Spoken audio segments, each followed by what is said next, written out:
जय हिंद सभी को। आज की वीडियो में हम डिस्कस करने वाले हैं दिल्ली पुलिस कांस्टेबल की मैथ्स को लेके कि आपको मैथ्स कितना पढ़ना है, कहाँ से पढ़ना है और मैथ्स में कौन से टॉपिक ज़्यादा आते हैं, अर्थमेटिक ज़्यादा आते हैं या एडवांस ज़्यादा आते हैं, मैथ्स के लिए कौन सी बुक इम्पॉर्टेंट है और मैथ्स को आपको किस तरीके से प्रिपेयर करना है, कितना टाइम देना है डेली मैथ्स के लिए। तो इस वीडियो में लास्ट तक बने रहना ताकि आपके मैथ्स के लिए सारे डाउट्स क्लियर हो जाए। सबसे पहले हम बात करते हैं कि मैथ्स का वेटेज कितना होता है आपके एग्जाम में। आपके एग्जाम में 15 नंबर का मैथ्स आता है, 15 क्वेश्चन आते हैं मैथ्स के और 15 मार्क्स के आते हैं, ठीक है। अब हम बात करते हैं कि मैथ्स जिनका बैकग्राउंड नहीं होता है उनको ज़्यादा दिक्कत होती है कि हम मैम मैथ्स को कैसे करें और मैथ्स को लेके हम मतलब हमें समझ नहीं आ रहा है तो हमें किस तरीके से प्रिपेयर करें। तो उन लोगों के लिए तो मैं ये बोलना चाहूँगी कि आप लोगों को क्या करना है कि कम ही टाइम देना है। अगर आपको सच में मतलब बहुत ज़्यादा दिक्कत है और आपको पता है कि आपका बैकग्राउंड मैथ्स का नहीं है और आपको बहुत ज़्यादा डिफ़िकल्टी हो रही है, तो सबसे पहले तो आप उन टॉपिक्स पे ज़्यादा फ़ोकस करें जो ज़्यादा नंबर के हैं, जैसे कि हमारा जीएस है और रीजनिंग है। आप उन पे फ़ोकस रखें और लास्ट में मैं आपको बताऊँगी कि आपको सिर्फ़ करना क्या है ताकि आप एग्ज़ाम में इतना हो कि 15 में से कम 8, 9 नंबर तो ईज़िली ला पाओ, इतना तो करना पड़ेगा आपको, ठीक है। तो हम बात करते हैं अब कि मैथ्स में ना आता कौन सा है, अर्थमेटिक ज़्यादा आता है या एडवांस ज़्यादा आता है, कौन सा टॉपिक मेजॉरिटी मतलब कौन से टॉपिक की वेटेज जो है वो ज़्यादा होती है।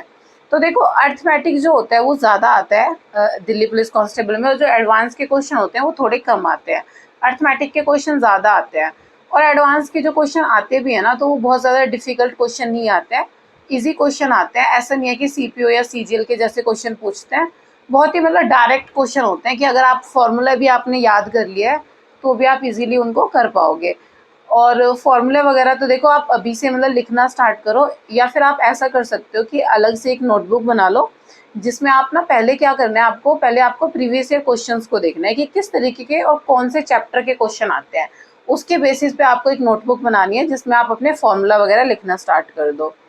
अब देखो आपको ये डाउट होता है कि मैम कहाँ से मतलब प्रीवियस ईयर जो होता है, आप बोलते हो बार बार, मैं बोलती हूँ अपने हर वीडियो में कि प्रीवियस ईयर इंपॉर्टेंट है। तो देखो इम्पॉर्टेंट तो वो है ही, ऐसा नहीं है कि सिर्फ जीएस में ही क्वेश्चन रिपीट हो रहे हैं, मैथ्स में और रीजनिंग में भी क्वेश्चन रिपीट होते हैं।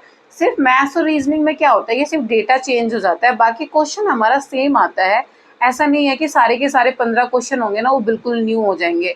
अभी भी मैं आपको ये चीज़ बोल सकती हूँ कि आप लास्ट ईयर का भी अगर पेपर देखोगे ना उठा के और जब अपना पेपर देख के आओगे आप, तो आप देखोगे कि डिट्टो आपको क्वेश्चन सेम मिल जाएंगे, जस्ट आपका जो अमाउंट होगा वो चेंज कर चुके होंगे। तो इसलिए मैं बोलती हूँ कि प्रीवियस ईयर बहुत इंपॉर्टेंट है। प्रीवियस ईयर के लिए देखो आप किरण ले सकते हो, किरण में तो देखो डायरेक्टली आपको दिल्ली पुलिस कांस्टेबल की जो सॉल्व पेपर्स हैं अभी तक के 38 सेट है उसमें, किरण की मैंने बुक देखी थी परसों खुद से, तो वो आप परचेज कर सकते हो। वहाँ से क्या है कि आपको मैथ्स के भी मिल जाएंगे पूरे, मतलब सॉल्व है वो पेपर्स, तो आपको सारा का सारा डेटा मिल जाता है प्रीवियस ईयर का वहाँ से।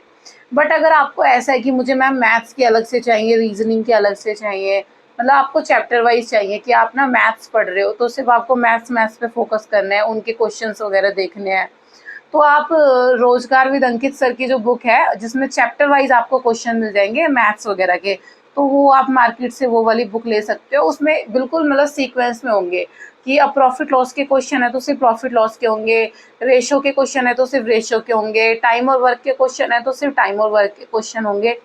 इस तरीके से आपको क्वेश्चन उसमें मिल जाएंगे, वहाँ से आप उन क्वेश्चंस को देख सकते हो, उनके एक्सप्लेनेशन वगैरह देख के वहाँ से उनको समझ के फिर आप प्रैक्टिस करनी है आपको। अब सेकंड चीज़ आती है कि आपको ना अर्थमेटिक और एडवांस में किस तरीके से बैलेंस रखना है। तो देखो आपको टाइम तो अर्थमेटिक में ही देना है ज़्यादा, आपको एडवांस में कम टाइम देना है। अर्थमेटिक को आपको ज़्यादा से ज़्यादा प्रैक्टिस करना है और ज़्यादा से ज़्यादा आपको अर्थमेटिक में टाइम देना है। एडवांस में मैंने आपको बताया ही था, आपको सिर्फ इतना करना है, प्रीवियस ईयर क्वेश्चन पेपर आप देखोगे ना, और अगर आप नहीं भी देख पा रहे हो तो मैं और अच्छे से एनालिस कर लूँगी, क्योंकि मैंने जितना अभी तक देखा है प्रीवियस ईयर क्वेश्चन पेपर को, तो उसमें क्या है कि डायरेक्ट फॉर्मूला बेस आपके क्वेश्चंस मैंने देखे हैं। तो आपको क्या करना है कि फॉर्मूला सारे याद करना है, जैसे कि हमारा चैप्टर है, हमारा अगर अलजेब्रा का है चैप्टर, एडवांस की मतलब जो भी चैप्टर है, मेंसुरेशन का चैप्टर है हमारा, उसके बाद हमारे ट्रिग्नोमेट्री का चैप्टर है, तो उनके आपको फॉर्मूलाज डायरेक्ट याद करने हैं और उसके बेसिस पे क्वेश्चन आ रहे हैं तो आपको दिक्कत नहीं होगी। अगर आपको फॉर्मूला याद होगा तो आप जल्दी से उस क्वेश्चन को कर पाओगे, एडवांस वाले को। बट अर्थमेटिक में क्या होता है कि आपको प्रैक्टिस करनी पड़ती है, आपको उस क्वेश्चन को सॉल्व करना पड़ेगा, तभी आप कर पाओगे। अर्थमेटिक में ऐसा नहीं है कि आप फॉर्मूला पुट करोगे और क्वेश्चन आपका सॉल्व हो जाएगा, आपको पेन उठा के प्रैक्टिस करनी पड़ेगी। अब आपको ये है कि मैम डेली ना मैथ्स को कितना टाइम दें और किस तरीके से पढ़ें मैथ को लेके। आपको डेली क्या करना पड़ेगा कि डेली आपको मैथ्स को लगा लो, कम से कम 2 घंटे तो आपको मैथ्स को देने पड़ेंगे। अगर अगर आप अभी से पढ़ना स्टार्ट करते हो ना, तो भी आप इजीली मतलब अच्छे से अपना मैथ्स कर लोगे। डेली आप एडवांस के कम से कम 15-20 क्वेश्चन करो। आप मान के चलो कि आप ना 25 क्वेश्चन कर रहे हो एडवांस उसके अर्थमेटिक के, और आप 15 क्वेश्चन कर लो एडवांस के, ये मोर देन इनफ है। अगर आप इतने क्वेश्चन डेली प्रैक्टिस कर रहे हो ना, तो आप मान के चलो कि आप बहुत अच्छा परफॉर्म कर लोगे, अपने मैथ्स को अच्छे से अटेम्प्ट कर लोगे।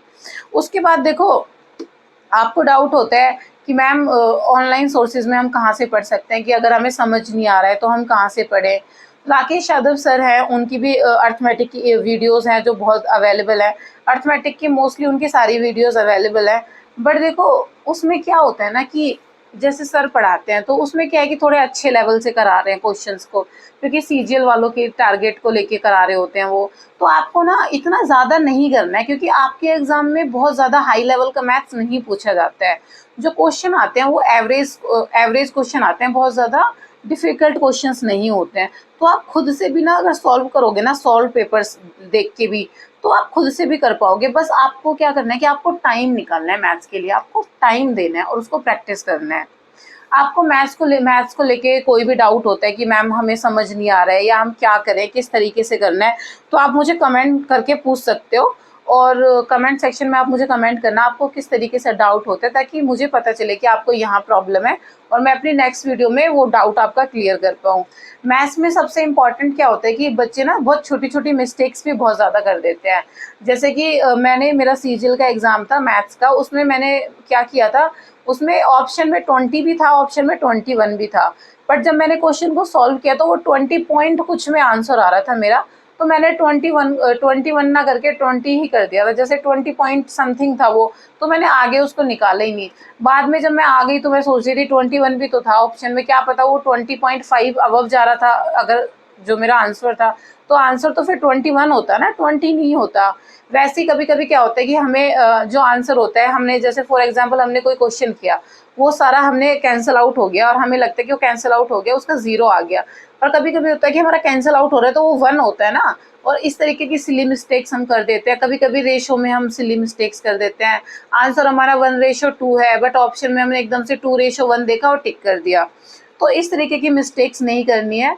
और आपको मैथ्स में क्या करना है कि अपने नोट्स बनाने हैं, जैसे कि मोस्ट कॉमन रिपीटेड क्वेश्चंस जो होंगे, जो क्वेश्चन बार बार रिपीट हो रहे हैं, उनको आप लिख लो, कुछ क्वेश्चंस को, उनको प्रैक्टिस करो। सेकंड, आपको क्या करना है कि फॉर्मूले के लिए एक बुक बना लो, एक अलग से सेपरेट नोटबुक बना लो, जिसमें आप फॉर्मूला आपको लिखने हैं। और डेली क्या करना है कि डेली आप उन फॉर्मूलाज को रिवाइज करो, अच्छे से आप रिवाइज करो, ठीक है।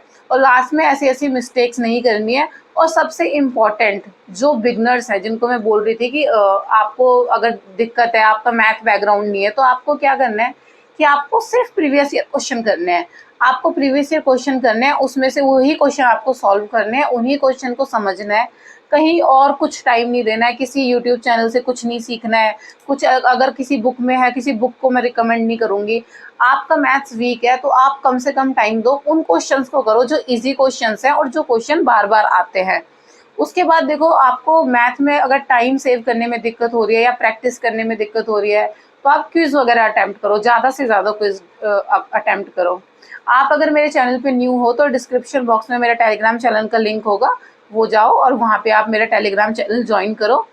दिल्ली पुलिस कांस्टेबल की कोई भी इंफॉर्मेशन होती है, कोई भी नोटिफिकेशन आएगी, मैं जल्दी से जल्दी आप लोगों के साथ शेयर कर लूँगी। Thank you.